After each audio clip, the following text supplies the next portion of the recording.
एक ऐसा दरिंदा राजा जिसके सामने अगर किसी ने ना कह दी तो उसकी जिंदगी नरक बन जाती थी। उसने एक पुजारिन को कैद कर लिया, बस इसलिए कि उस पुजारिन ने उसके साथ विवाह करने से इनकार कर दिया था। अब सवाल ये है कि क्या वह बेचारी पुजारिन खुद को इस दरिंदे के चंगुल से बचा पाएगी या फिर उस पापी राजा की हवस की आग में भस्म हो जाएगी। कहानी का आरंभ कर्नाटक के सुदूर उत्तरी हिस्से से होता है। वहाँ घने चंदन के वनों के बीच लकम्मा देवी का एक प्राचीन मंदिर था। कहते हैं वे वन इतने घने थे कि सूरज की किरणें भी जमीन तक पहुँचने से पहले ही थक कर लौट जाती थी। उसी मंदिर में एक अंधा पुजारी रहा करता था। आंखों से भले ही अंधा था, पर बाकी इंद्रियां इतनी सजग थीं कि उसे किसी भी काम में कोई कठिनाई नहीं होती थी। वह हर दिन भक्ति भाव से लकम्मा देवी की पूजा करता और मंदिर का रख रखाव करता। वह मंदिर भले सुनसान जंगल में था, पर उसी रास्ते से व्यापारी लोग आया जाया करते थे। कभी कोई व्यापारी उधर ठहरता तो उस पुजारी के लिए भोजन पानी की व्यवस्था कर जाते। उसी से पुजारी का गुजारा चलता था। और जब बहुत दिनों तक कोई नहीं आता तो वह जंगल में जाकर पेड़ों से फल तोड़कर अपना पेट पालता। इसी तरह समय बीतता रहा। एक दिन एक सौदागर दल वहाँ से गुजरा। उस दल में एक ब्राह्मणी भी थी जो कि आंखों से अंधी थी। व्यापारियों ने सोचा यह पुजारी भी अंधा है, अकेला रहता है, और यह ब्राह्मणी भी बेचारी अंधी है, दोनों को जोड़ दें तो एक दूसरे का सहारा बन जाएंगे। वैसे भी सौदागरों को उस अंधी औरत का बोझ उठाना भारी लग रहा था। बस फिर क्या था, उन्होंने वहीं उस अंधे पुजारी के साथ ब्राह्मणी का विवाह करा दिया। एक से भले दो, इस तर्ज पर पुजारी ने भी उसे अपना लिया। अब उस सुनसान लकम्मा देवी के मंदिर में एक नहीं दो आत्माएं पूजा अर्चना में लीन रहने लगी। कई वर्ष बीत गए, परंतु उन्हें संतान का सुख न मिला। दोनों पति पत्नी रोज देवी लकम्मा के आगे हाथ जोड़कर प्रार्थना करते कि उनके आंगन में भी संतान का दीप जले, पर साल दर साल बीतते रहे और आशा केवल अधूरी रह गई। एक दिन उस मंदिर में एक सन्यासी आया। पुजारी और उसकी पत्नी ने उसकी बड़ी सेवा सत्कार की, जो कुछ पास था प्रेम से अर्पित कर दिया। सन्यासी उनकी सेवा सत्कार से प्रसन्न हुआ। विदा लेते हुए सन्यासी ने आशीर्वाद दिया, देवी की कृपा से तुम्हें शीघ्र ही संतान प्राप्त होगी। और सचमुच कुछ समय बीतते ही ब्राह्मणी को गर्भ ठहर गया। बुढ़ापे की देहरी पर खड़े इस दंपति के जीवन में जैसे नई सुबह आ गई थी, और बुढ़ापे में मिली संतान का आनंद ही कुछ और होता है। समय आने पर ब्राह्मणी ने एक कन्या को जन्म दिया। दोनों ने उसका नाम अक्का रखा। बरसों बीतने के बाद नन्ही अक्का अब जवान हो चली थी। अक्का न केवल रूपवती थी बल्कि बुद्धिमान भी थी। वह जो देखती तुरंत समझ जाती। जब भी कोई सौदागर वहाँ से गुजरता और उसके दल की स्त्रियां मंदिर में ठहरती तो अक्का उनसे बातें करती। वो स्त्रियां उसे सिलाई कढ़ाई के हुनर सिखाती। धीरे धीरे अक्का इतनी निपुण हो गई कि उसकी कढ़ाई में मानो प्राण बस जाते थे। जिस कपड़े पर उसके हाथ लगते वह जैसे जीवित हो उठता। एक दिन एक सौदागर वहाँ रुका। उसने मंदिर के पर्दों पर अक्का की बनाई हुई कढ़ाई देखी तो हक्का बक्का रह गया। अक्का की कढ़ाई ऐसी थी कि फूल जैसे खिल उठे थे, रंग जैसे बोल रहे थे। उसने सोचा ऐसी कला तो मैंने बड़े बड़े नगरों में भी नहीं देखी। उसने अक्का को कुछ कपड़े और बुनाई का सामान दिया और कहा, बेटी तुम ऐसे ही सुंदर पर्दे बनाओ, मैं इन्हें दूर शहर में बेचूंगा। जो लाभ होगा उसमें तुम्हारा हिस्सा तुम्हें मिलेगा। अक्का को धन का कोई मोह नहीं था। वह तो बस अपनी कला को दुनिया तक पहुंचाना चाहती थी। वो दिन रात उन्हीं पर्दों पर जान डाल देती जैसे धागों से नहीं भावनाओं से बुन रही हो। उधर सौदागर उसकी बनाई चीजें दूर दूर के नगरों में बेचता और खूब धन कमाता। अब तो आसपास के लोग भी उसी सौदागर की प्रतीक्षा करने लगे थे, क्योंकि अक्का जैसी बुनावट, वैसी कढ़ाई, वैसी रंगों की जादूगरी उस पूरे इलाके में कोई नहीं कर सकता था। एक दिन वही सौदागर अक्का के बनाए हुए पर्दे और पलंगपोश अर्थात बेडशीट लेकर एक नए राज्य की ओर निकल पड़ा। एक ऐसी जगह जहाँ वह पहले कभी नहीं गया था। उसे क्या पता था कि यह यात्रा उसे कैसी भयानक छाया के पास ले जा रही है। वह राज्य एक राक्षस राजा का राज्य था। कहते हैं कोई नहीं जानता था कि वह दरिंदा राक्षस कहाँ से आया था, पर जब आया तो उसने वहाँ के असली राजा का वध कर दिया और सिंहासन पर कब्जा कर लिया। लोग उसके कृत्य के कारण उसे अब राक्षस राजा के नाम से जानने लगे थे, क्योंकि वह सच में किसी इंसान से ज्यादा राक्षस प्रतीत होता था। वह इतना निर्दयी था कि उसकी गर्जना सुनकर ही पशु पक्षी भाग खड़े होते। वह न केवल हिंसक था बल्कि हवसी भी। कहते हैं उसने उस मारे गए राजा की बेटी से बलपूर्वक विवाह किया और उसे अपनी रानी बना लिया।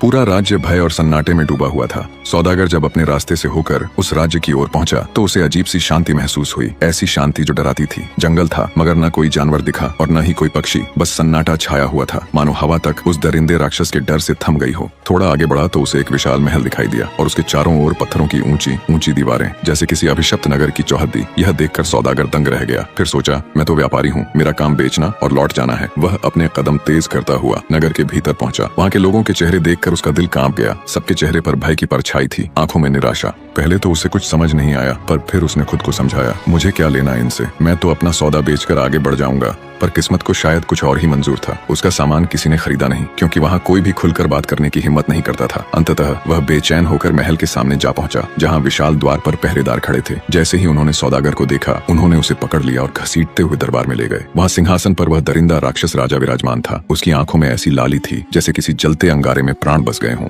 वह गरज कर बोला, कौन है तू, कहाँ से आया है और इस राज्य में क्या करने आया है? सौदागर ने कांपती आवाज में उत्तर दिया, महाराज मैं एक सौदागर हूँ, कपड़ों का व्यापारी। मेरे पास ऐसे पलंग पोश और पर्दे हैं जैसे आपके दरबार में किसी ने कभी नहीं देखे होंगे। राक्षस राजा ने व्यंग्य से हंसते हुए कहा, दिखा तो सही कैसा अद्भुत सामान लाया है तू। सौदागर ने अपना बंडल खोला और अक्का की बनाई हुई चीजें राजा के सामने फैला दी। राजा की आंखें पहली बार आश्चर्यचकित हो गईं। उसे वह कढ़ाई जादू जैसी लगी। वह तुरंत बोला, इन सबको मेरे कक्ष में ले चलो। और बिना एक शब्द और बोले उसने उन पर्दों और पलंग पोशों को अपने शयन कक्ष में भिजवा दिया। रात हुई तो राक्षस राजा और उसकी रानी अपने शयन कक्ष में पहुंचे। वहाँ अक्का द्वारा बुना वह पलंग पोश बिछा था जिसमें आधा हिस्सा ग्रीष्म ऋतु का चित्रण था और आधा शरद ऋतु का। संयोगवश राक्षस राजा शरद ऋतु वाले भाग पर लेट गया और रानी ग्रीष्म ऋतु वाले भाग पर। थोड़ी ही देर में राजा को सर्दी लगने लगी और रानी को गर्मी सताने लगी। रानी ने करवटें बदलनी शुरू की। राजा कंप पाने लगा, मानो सचमुच उनके शरीरों ने मौसम बदल लिया हो। वास्तव में यह जादू नहीं, अक्का की कला का चमत्कार था। ऐसी चित्रकारी जो मन को भ्रमित कर दे, जहाँ कल्पना और यथार्थ का भेद मिट जाए। इसीलिए जब राक्षस राजा शरद ऋतु वाले भाग पर सोया तो उसे ठिठुरन होने लगी और रानी जब ग्रीष्म ऋतु वाले भाग पर लेटी तो उसे पसीना आने लगा। सुबह होते ही राक्षस राजा ने आदेश दिया, उस व्यापारी को बुलाओ। सौदागर कांपता हुआ दरबार में पहुंचा। राजा बोला, ऐसे चित्र तो मैंने अपने जीवन में नहीं देखे। बताओ यह कलाकार कौन है, यह किसने बनाया है? सौदागर ने सोचा, राजा है, प्रशंसा कर रहा है, शायद इनाम देगा। वह मुस्कुराता हुआ बोला, महाराज आपके ही राज्य के निकट एक लकम्मा देवी का मंदिर है, वहीं एक अक्का नाम की कन्या रहती है, वही इस जादू की रचयिता है। बस इतना सुनते ही पापी राजा की आंखों में लालसा तैर गई। उसने सोचा, अगर इस लड़की के हाथों में इतना सौंदर्य है तो वह स्वयं कितनी सुंदर होगी। ऐसी कलाकारी करने वाली नारी अगर मेरी रानी बन जाए तो मेरा वैभव 4 गुना हो जाएगा। राक्षस राजा ने सौदागर को तो तुरंत कैद में डलवा दिया और अपने सैनिकों को हुक्म दिया, जाओ उस लड़की को चाहे जैसे भी मेरे सामने लाकर खड़ा करो। उधर मंदिर में उस समय अक्का अपने अंधे माता पिता की सेवा में लगी थी, उनके लिए भोजन परोस रही थी। उसी समय राजा के भेजे हुए सैनिक वहाँ पहुँच गए और सैनिकों ने कहा, चलो हमारे महाराज तुम्हें बुला रहे हैं। अक्का ने विनम्रता से कहा, पहले मुझे अपने माता पिता को भोजन करा लेने दो, फिर मैं स्वयं चल दूंगी। पर वे सैनिक भी तो अपने राजा जैसे ही थे, क्रूर और निष्ठुर। उन्होंने उसे एक पल की भी मोहलत नहीं दी। वे उसे जबरन पकड़कर राजमहल ले गए। महल में जब अक्का को राक्षस राजा के सामने लाया गया तो वह कुछ क्षणों के लिए उसकी सुंदरता में खो गया। फिर उसने अक्का का हाथ पकड़कर प्रशंसा करते हुए कहा, तुम्हारे जैसी कलाकारी मैंने जीवन में नहीं देखी। मैं चाहता हूँ कि तुम यहीं रहो, मेरे राज्य की शोभा बनो और तेरी कला पूरे संसार में प्रसिद्ध हो। कुछ देर तक वह सोचने का नाटक करता रहा, फिर मुस्कुराया और बोला, नहीं, इससे भी अच्छा विचार है, तू मेरी रानी बन जा, फिर न तुझे चिंता रहेगी न तंगी। तू मेरे साथ रहेगी और तेरी कला अमर हो जाएगी। अक्का समझ चुकी थी यह कोई प्रस्ताव नहीं बल्कि एक दरिंदे की चाहत थी। कलाकार दूसरों के मन को पढ़ लेता है और अक्का ने उसके भीतर वासना को पहचान लिया था। उसने अपना हाथ झटकते हुए कहा, मैं तुमसे विवाह नहीं करूंगी, न मुझे धन चाहिए न वैभव, मुझे बस मेरे माता पिता के पास जाने दो। इतना सुनते ही राक्षस राजा जोर से ठाका मारकर हंस पड़ा और बोला, इतनी आसानी से नहीं जाने दूंगा, मैं जो चाहता हूँ उसे लेकर ही रहता हूँ। अगर तू मेरी बात नहीं मानेगी तो तुम्हें कैद खाने में डाल दूंगा। इतना सुनते ही अक्का के आंसू बह निकले। वह गिड़गिड़ाते हुए बोली, मेरे माता पिता अंधे हैं, वे मेरा इंतजार कर रहे होंगे। तुम पाप कर रहे हो, हम लकम्मा देवी के पुजारी हैं, देवी तुम्हें श्राप देंगी। यह सुनकर राक्षस राजा ठहाका मारकर हंसते हुए बोला, मैं किसी देवी को नहीं मानता, ना कोई देव ना कोई शक्ति, मुझसे बड़ा यहाँ कोई नहीं। तूने अगर मेरी बात नहीं मानी तो तेरे भाग्य की डोर अब मेरे हाथों में है। इतना कहकर उस दरिंदे ने इशारा किया और अक्का को कैद खाने में डाल दिया गया। कई दिन तक वह रोती रही, देवी का नाम जपती रही। फिर एक दिन राक्षस राजा अपनी नकली दयालुता दिखाने के लिए एक नया छल रचा। वह कैद खाने में आया और बोला, देखो पुजारन, मैं तुम्हें एक अवसर देता हूँ, यह कपड़ा और यह सुई